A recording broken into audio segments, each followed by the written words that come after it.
नमस्कार दोस्तों, हमारी आज की कहानी है एक बेटी ही ऐसा कर सकती है। कहानी पसंद आए तो हमारे चैनल को सब्सक्राइब जरूर करना। अनुपमा की सास का स्वभाव बहुत कड़क था। वो आए दिन बहू की कमियां निकालती रहती थी। बड़ी बहू, आज ये दाल कितनी पतली बनाई है, समझ नहीं आया दाल में पानी डाला है या पानी में दाल डाली है। माँ जी, जल्दी में पानी ज़्यादा हो गया था। इतने साल हो गए तुमको गृहस्थी चलाते चलाते, अभी तक ये नहीं समझ आया कि कितनी दाल और कितना पानी होना चाहिए। संध्या जी अपनी बहू की एक गलती भी बर्दाश्त नहीं करती थी। भाग्यवान, अब बस भी करो। ये देखो भरुआ मिर्च तुम्हारी तरह है, मेरा मतलब रोटी तुम्हारी पसंद की गोल गोल बनाई है और मेरे पसंद के जीरा आलू बनाए हैं। दाल थोड़ी पतली हो गई तो क्या हुआ, एक दिन काम चला लो। विवेक जी परिहास करते हुए बोले, आप नहीं समझोगे। अगर बहू को गलत बात पर टोका नहीं जाए तो अपनी मनमर्जी चलाने लगेगी। और आप ही देखिए, मेरी वजह से ही इतनी परफेक्ट हो गई है, वरना ये अपनी माँ की घर से कुछ सीखकर नहीं आई थी। हाँ, वह तो तुम सही कहती हो। राहुल की माँ, सभी बहुएं अपनी माँ के घर से कुछ सीखकर नहीं आती। वह तो प्रतिभाशाली सास लोग होती है जो अपनी बहुओं को ठोक पीट कर सुघड़ बना देती है, जैसे मेरी माँ ने तुमको बना दिया था। अब खाने की मेज पर बकवास ना करे, चुपचाप खाना खाए। अपने पर बात आई तो संध्या जी ने बात को पलट दिया। आखिर अपनी बुराई सुन कौन सकता है। अच्छा बहू, पोते का जन्मदिन आ रहा है, उसकी पसंद पूछ सारी तैयारी कर लेना। और साथ में नीलम और दामाजी साहिल और बहू सरोज को भी निमंत्रण दे देना। सभी आते हैं तो अच्छा लगता है। साथ में सभी की पसंद का ख्याल भी रखना। देखना खाने पीने में कोई कमी ना हो। संध्या जी को हर किसी का जन्मदिन, शादी, सालगिरह घर पर मनाना पसंद था। होटल के खाने से उन्हें सख्त परहेज था।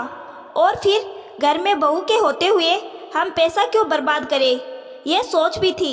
जी माँ जी, बोल हर बार की तरह अनुपमा तैयारियों में जुट गई। जन्मदिन वाले दिन उसने सोचा आज बेटे के जन्मदिन पर पसंद की साड़ी पहनूंगी।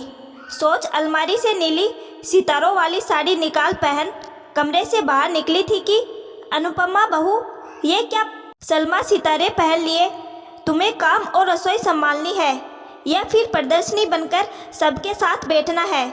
जाओ जाकर कोई हल्की फुल्की साड़ी पहन लो। दादी, क्या खराबी है? इस साड़ी में मम्मा कितनी सुंदर तो लग रही है। क्या वह अपनी पसंद से कुछ नहीं पहन सकती? चुप करो काव्या, जब तुम्हें कुछ मालूम ना हो तो बड़ों के बीच में नहीं बोलते। यही सिखाया तुम्हारी माँ ने तुम्हें। काव्या कुछ बोलने ही वाली थी कि अनुपमा ने आंख दिखाकर मुझसे बोलने से मना कर दिया और जाकर साड़ी बदल आई। शाम को सब लोग इकट्ठा हो गए। खूब हंसी मजाक चल रहा था। केक कटा, फिर खाने पीने का दौर चल पड़ा। अनुपमा मुस्तैदी से सारी व्यवस्थाएं संभाल रही थी। हॉल से रसोई, रसोई से हॉल की तरफ दौड़ दौड़ कर सबकी फरमाइशों को पूरा कर रही थी, जिसमें उसकी मदद बेटी काव्या भी कर रही थी। तब अनुपमा बोली, बेटा तू भी जा फोटो खिंचा ले सबके संग में, तब तक भटूरे निकाल देती हूँ। नहीं माँ, तुम भी चलो, कब से यहाँ पसीने में लथपथ रसोई में खड़ी हो। किसी ने तुम्हें केक काटने के लिए भी नहीं बुलाया, अब फोटो खिंचवा लो। अरे बेटा, मैं यहाँ से चली गई तो तुम्हारी दादी बहुत नाराज होगी।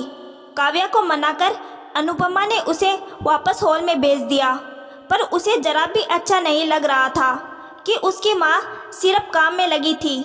कोई उसे पूछ भी नहीं रहा था। सबको पड़ी थी तो बस अपनी फरमाइश है और पसंद पूरी करने की।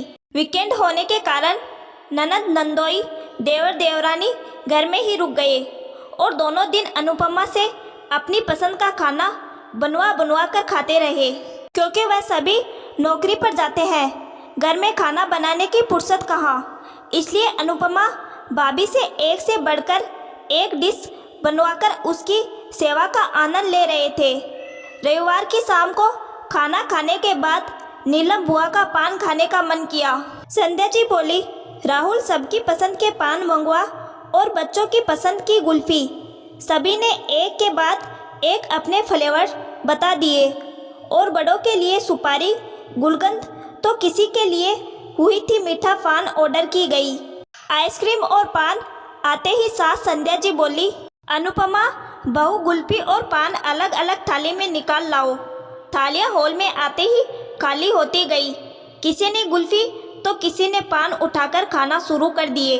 तभी बेटी काव्या बोली, मम्मी आपकी पसंद का पान कौन सा है? वो बेटा, अनुपमा की आवाज़ गले में ही दब गई। थाली में रखा आखिरी पान उठाते हुए संध्या जी बोली, अरे तुमने देर कर दी, अब तो कुछ बचा नहीं, अगली बार खा लेना। और जहाँ परिवार खुश रहे वही तुम्हारी खुशी और पसंद दोनों है। जाओ जाकर देखो रसोई में कितना काम फैला पड़ा है, और जूठे बर्तन तो सीख में बिल्कुल मत छोड़ना, वरना कॉकरोच हो जाएंगे, जो मुझे बिल्कुल पसंद नहीं। अनुपमा और राहुल जी की शादी को 16 साल हो चुके हैं। इन सालों में अनुपमा अपने परिवार की पसंद नापसंद अपनाकर अपने आप को पूरी तरह भूल चुकी है कि कभी उसकी भी कुछ पसंद हुआ करती थी, पर अब बस परिवार के लिए जिए जा रही थी। वही बात काव्या को बिल्कुल पसंद नहीं थी, लेकिन काव्या भी ठान चुकी थी कि अपनी मम्मी के साथ ऐसा व्यवहार होने नहीं देगी। कुछ दिन बाद अनुपमा का जन्मदिन आया। घर में सभी का जन्मदिन मनाया जाता, बस अनुपमा के जन्मदिन के दिन सब भूल जाते हो।